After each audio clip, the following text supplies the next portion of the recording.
So, isang mapagpalang araw po mga kapatid sa ating lahat. So, ako nga po pala si Brother Frederick po from Pasay City po mga kapatid. At nais ko po kayong handugan ng isang awitin po mga kapatid o isang himno po ng ating makapangyarihan Diyos po mga kapatid. At ang pamagat po ng aking kakantahin ay walang nakakabatid sa pagdating ng Diyos po mga kapatid. Po? So, sana po ay inyo po na magustuhan po mga kapatid. Ano po?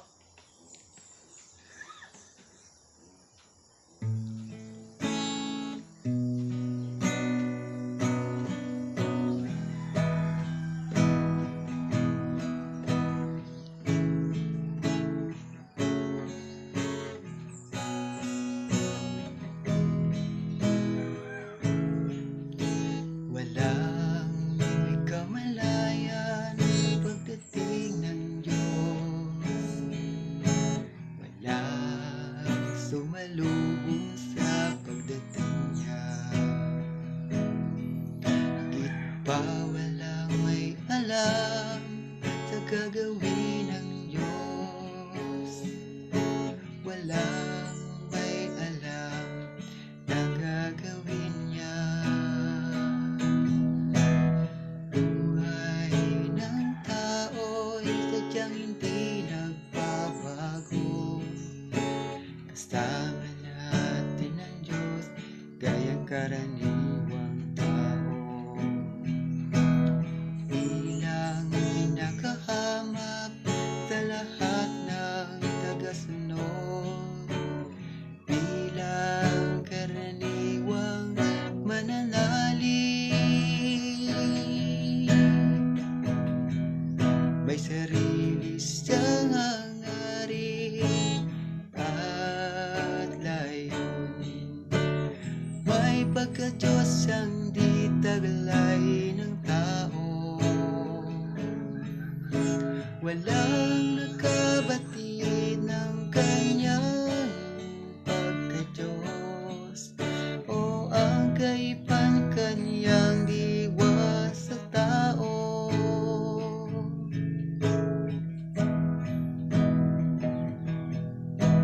Kasama natin siya sa pamumuhay. Walang takot at malaya. Ang tingin sa atin sa kanya'y higit sa walang halagang mananalig. Kanyang minamasdan ang bawat kilos natin, ang lahat ng ating saloobin, ang lahat ng to ay lantad sa harapan niya, ang lahat ay hayag tarap niya.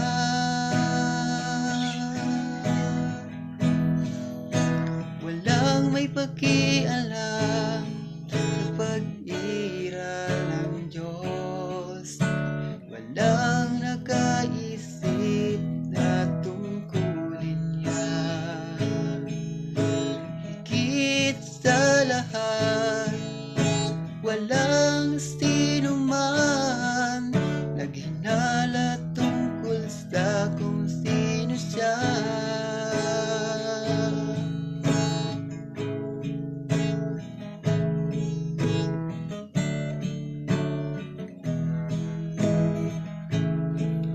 Nagpatuloy lamang tayo sa mga gawain natin at tila walang kaugnayan ng Diyos.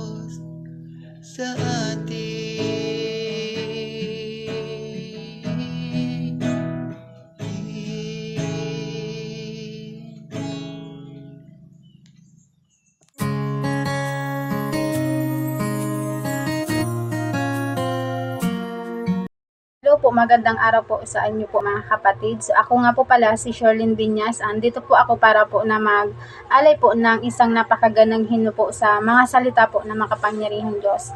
Ang title po nito ay Ang Diyos lamang ang pinakanagmamahal sa tao. Ang Diyos ay nagkakatawang tao sa mga huling araw upang iligtas ang tao dahil mahal niya ang tao. Hinimok ng kanyang pag-ibig, ginagawa niya ang gawain ngayon. Ito'y nasa ilalim ng pundasyon ng pag-ibig. Ang Diyos ay nagkakatawang tao at nagdurusa sa kahihiyan upang iligtas ang mga yaong tiwali. Tinitiis niya ang gayong sakit, paulit-ulit ipinakikita niya ang kanyang di masukat na pagmamahal. Dinais ng Diyos na ang sinumang kaluluwa'y mawala. Walang pakialam ang tao kung ano ang kanyang hinaharap. Di alam ng tao kung paano mahalin ang kanyang buhay. Ngunit ang Diyos, oo, siya lamang ang nagmamahal sa tao. Ang mga salita ng Diyos ay nagpapaginhawa, nagpapasigla sa tao. Ang mga ito'y humahatol, sumusumpa, nagsisiwalat at nangangako. Ano man ang sinasabi ng kanyang mga salita, ito'y nagmumula sa kanyang pagmamahal. Ito ang diwa ng kanyang gawain. Bakit maraming malapit na sumusunod? Bakit kaya sila puno ng lakas? Ang pag-ibig at kaligtasan ng Diyos, lahat sila'y nakakita. Ang tiyempo ng Diyos ay perpekto, di siya nagpapaliban. Dinais ng Diyos na ang sinumang kaluluwa'y mawala. Walang pakialam ang tao kung ano ang kanyang hinaharap. Di alam ng tao kung paano mahalin ang kanyang buhay. Ngunit ang Diyos, oo, siya lamang ang nagmamahal sa tao. Kaya sino ang pinaka-nagmamahal sa'yo? Di mo mahal ang sarili mo. Ang pag-ibig ng Diyos ang pinagkatotoo. Mararamdaman mo kung siya'y di naging tao. Laging namatnubay at namuhay kasama ng tao. Magiging mahirap para sa kanila na malaman ang pag-ibig ng Diyos. Dinais ng Diyos na ang sinumang kaluluwa'y mawala. Walang pakialam ang tao kung ano ang kanyang hinaharap. Di alam ng tao kung paano mahalin ang kanyang buhay. Ngunit ang Diyos, oo, siya lamang ang nagmamahal sa tao. Oh, ang Diyos lamang ang nagmamahal sa tao. Mahal niya ang tao.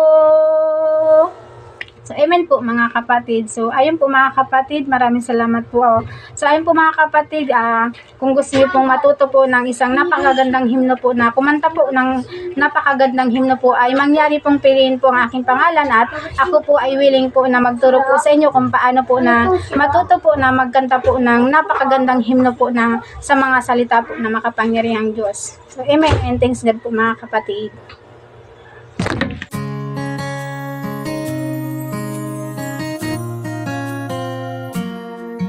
Hello po mga kapatid, magandang araw po sa inyo. Ako po pala si Ara de los Reyes. Andito po ako para mag-alay po ng isang magandang hymn.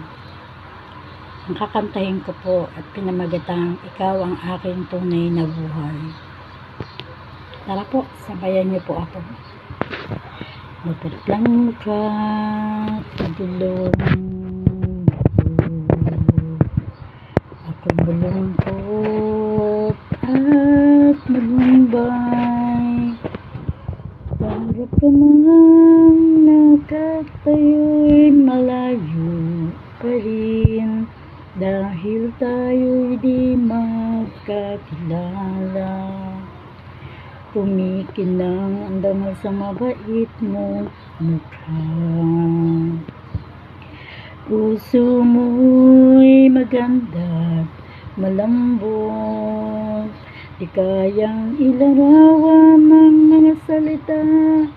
Ang kawalang hanggan mo, kwento ng mga gawa mo'y di may papakita ng mga bagay sa malalamig na mga gabi.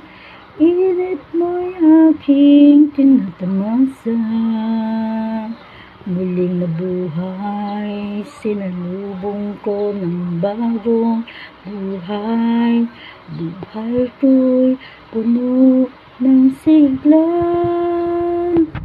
buhay ko'y puno ng sigla. Bigyan mo na ako ng hininga ng buhay. Mga salita mo'y pinagyaman ako. Puso ko'y puno ng taos-pusong pasasalamat. Binago mo ang buong pagkatao ko. Mga salita mo'y mahalaga sa akin. Walang yamang makakapalit nito.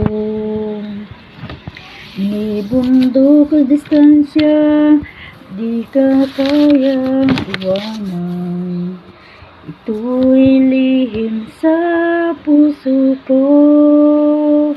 Sa mga taon ng ugnayan, natagpuan kong iyong kahalagahan. Natagpuan kong iyong kahalagahan.